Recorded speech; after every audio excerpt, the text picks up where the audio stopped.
Miguel Garza, director ejecutivo del Instituto para la Seguridad y la Democracia. Miguel, bienvenido.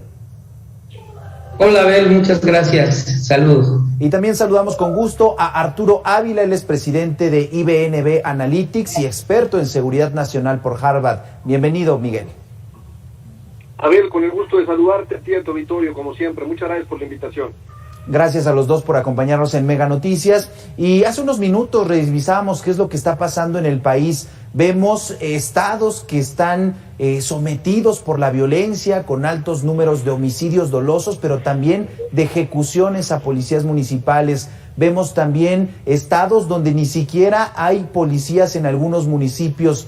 Por eso el primer planteamiento que les hago es sobre si está fuera de control la seguridad, si es que el gobierno federal y los gobiernos de los municipios y de los estados no pueden controlar este tema de inseguridad y de violencia. Comenzamos contigo, Miguel, adelante. Sí, gracias, Abel.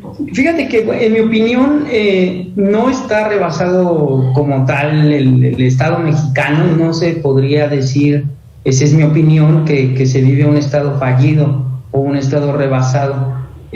Porque la fuerza del Estado mexicano en su conjunto, municipales, estatales y las fuerzas federales, pues supera cualquier grupo criminal, ¿no? Sin embargo, sí en el ámbito local, pues hay situaciones graves que ha escalado el nivel de violencia y de control del crimen organizado en territorios. Eso sin duda, y es algo que se tiene que aceptar y que atender. Y creo que, por ejemplo, en el caso de las municipales, ahorita la cápsula hacía referencia a las de Guanajuato, pues uno ve algunas muy sólidas como Irapuato, León, Celaya, que aunque tienen problemas de delincuencia muy altos ahorita en esos lugares, pues la policía ha pasado por procesos de fortalecimiento interesante, ¿no? Lo que pasa es que también está, digamos, en medio del conflicto de la guerra por el territorio, sobre todo el cártel de Santa Rosa y incursiones del cártel de Sinaloa y del cártel de Jalisco, que creo que afectan, ¿no? El planteamiento lo hacíamos porque sí, por supuesto, está el tema de Guanajuato, está el tema de Zacatecas y de Michoacán, pero prácticamente en todos los estados estamos con escenarios de violencia extrema. ¿Qué te parece ese planteamiento, Arturo? Pues mira, yo coincido con Miguel, un escenario de violencia extrema me parece que es un juicio de valor incorrecto. Primero habría que entender que en nuestro país, lamentablemente, la situación geopolítica es un factor fundamental para entender qué sucede con el crimen organizado. Somos, sin duda, el espacio más importante para el trasiego de las drogas, la ubicación con el principal consumidor de estupefacientes del mundo, pues nos pone en una situación que lamentablemente va a tener un problema recurrente y crónico. Es decir, en la medida en la que los norteamericanos no dejen de ser el principal consumidor de drogas del mundo, pues evidentemente nuestro país tendrá que seguir confrontando un problema que primero que todo se vuelve territorial. De ahí, bueno, habría que entender ya de forma local cuáles son entonces estas situaciones o cómo se compone fundamentalmente esta situación geopolítica de acuerdo al comportamiento del crimen organizado, cuáles son por supuesto las bandas delictivas, cuáles son los territorios que tienen más conflictos, que puede haber combinación, por supuesto, no solamente del tema del trasiego de drogas, sino del robo de hidrocarburos, como en el caso de Guanajuato, donde tenemos un problema muy importante, o en el caso de Michoacán, donde también hay un problema en donde hay ciertos espacios donde se tiene una actividad relacionada con el narcotráfico muy importante, o bien Zacatecas, ¿no?, donde quizás haya un trasiego de drogas importante y haya, por supuesto, este problema de grupos armados o grupos delictivos que están disputando estos territorios. Así que yo diría que el problema está concentrado en ciertos territorios. Sin duda, en estos territorios están teniendo una crisis importante estas policías municipales, y el análisis es más profundo. Es un análisis en donde tiene que entenderse el problema como una situación multifactorial y en ese sentido atenderse como tal. como un problema multifactorial que tiene varias variables implícitas para poder, pues básicamente empezar a encontrar caminos que nos den indicadores de gestión más bajos, entendiendo siempre, como lo mencioné al principio, que el problema geopolítico de ser vecinos de Estados Unidos nos tiene y nos tendrá en un problema lamentablemente crónico. Por eso la estrategia tiene que ser, en mi opinión, distinta y tiene que atender variables distintas para poder tener resultados exitosos.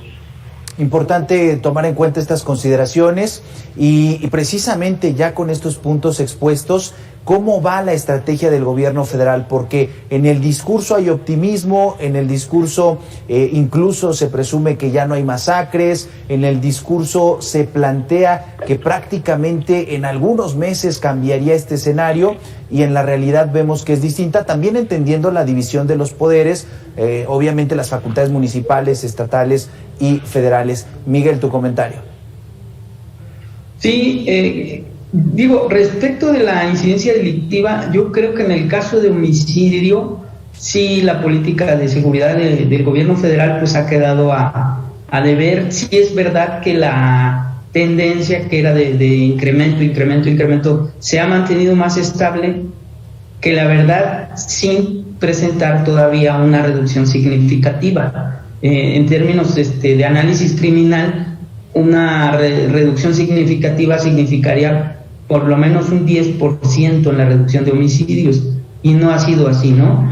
Entonces, entiendo también, como dice Arturo, el homicidio doloso, pues es, dependiendo la región y dependiendo la causa del homicidio, pues un análisis multifactorial de ese problema, y además con competencia de las autoridades locales y estatales y obviamente el gobierno federal. Pero la estrategia, por ejemplo, de desplegar a la Guardia Nacional, por ejemplo, ahora en Zacatecas, y decir va a apoyar, incluso va a asumir el lugar de las policías municipales en algunos lugares, fíjate que en términos operativos, si nos la imaginamos así, quiere decir que la Guardia Nacional va a atender escuelas a la hora del cierre de la escuela, va a visitar comercios, va a atender conflictos vecinales, va a poner a disposición personas por falta administrativa, va a poner a disposición personas por delitos del fuero común, es decir, por robo a casa habitación, por homicidio, por robo de autoparte.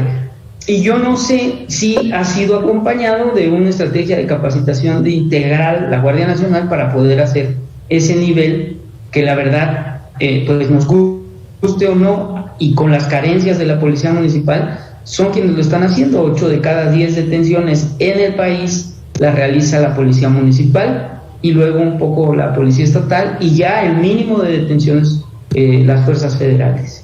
Arturo, tu punto de vista sobre la estrategia que implementa el gobierno. Pues yo creo que cuando se tiene un problema tan grande como el que tenemos en nuestro país, pues las estrategias no son de corto plazo, y eso hay que tenerlo siempre en consideración. Es verdad que de acuerdo a los indicadores de actividades delictivas que publica regularmente el secretariado, hay varios rubros que han disminuido, y como bien lo mencionó Miguel, el caso de los homicidios dolosos pues ya no tiene una tendencia ascendente, digamos que ahora tiene una tendencia en donde se mantienen, siendo una cifra muy alta y por supuesto un problema que hay que atender. Yo creo que la forma en la que se atiende hoy el problema de la seguridad de nuestro país lamentablemente tiene un ingrediente de reactividad y no de proactividad. Yo creo que deberíamos de estar pensando a nivel, por supuesto, de la federación, de los estados y de los municipios, en una estrategia integral, en donde la primer variable sea la profesionalización de las policías. Porque como bien lo ha dicho Miguel, las policías municipales son las más cercanas a la gente, y lamentablemente no tenemos un modelo 360 como lo tienen los países europeos, por ejemplo, en donde se toma en consideración un nivel de salarios elevado, muy elevado, en donde se toma en consideración que los elementos de la policía municipal tengan carreras a nivel de licenciatura en seguridad pública que incluyan, por supuesto, variables de derechos humanos, de paridad de género, en donde también se incluya, por supuesto, un esquema social que haga que el policía desarrolle lealtad con la institución municipal, y en donde los familiares tengan privilegios, los hijos tengan becas, y una especie de policía en donde el policía se sienta verdaderamente orgulloso de pertenecer a su organización policial. Así es que lo que yo diría es que efectivamente estamos cortos, estamos reaccionando con estrategias mucho más reactivas. Yo creo que es momento de pensar en una estrategia integral que contemple todos los niveles de gobierno y por supuesto que ponga como variable fundamental para poder cambiar a la policía más cercana, que son las municipales, la profesionalización, entendiéndola como una profesionalización no simulada, porque ya hemos visto, hay muchos ejemplos de cómo bajan recursos a los municipios para supuestas capacitaciones y acaban única y exclusivamente en documentos o en diplomas de cursos que a veces ni se dan.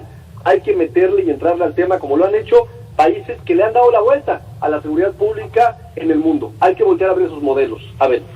Precisamente esto que planteas, Arturo, es algo de lo que hemos difundido aquí en Mega Noticias, ¿no? O sea, se tiene presupuesto para la capacitación, se realizan cursos, se realizan actualizaciones, pero en los resultados ya vemos situaciones distintas. Nos quedamos con estos 3 puntos que ambos han expuesto. Primero, el tema de la situación geográfica y por qué se está generando toda esta violencia. Después, el asunto de que quizá la estrategia en este momento a nivel federal no pudiera ser la ideal, pero sí se tiene que dar la vuelta hacia un planteamiento a mediano y largo plazo. Muchísimas gracias por haber estado en Mega Noticias. Miguel Garza, director ejecutivo del Instituto para la Seguridad y la Democracia, y también Arturo Ávila, experto en seguridad nacional por Harvard. Gracias por estos minutos.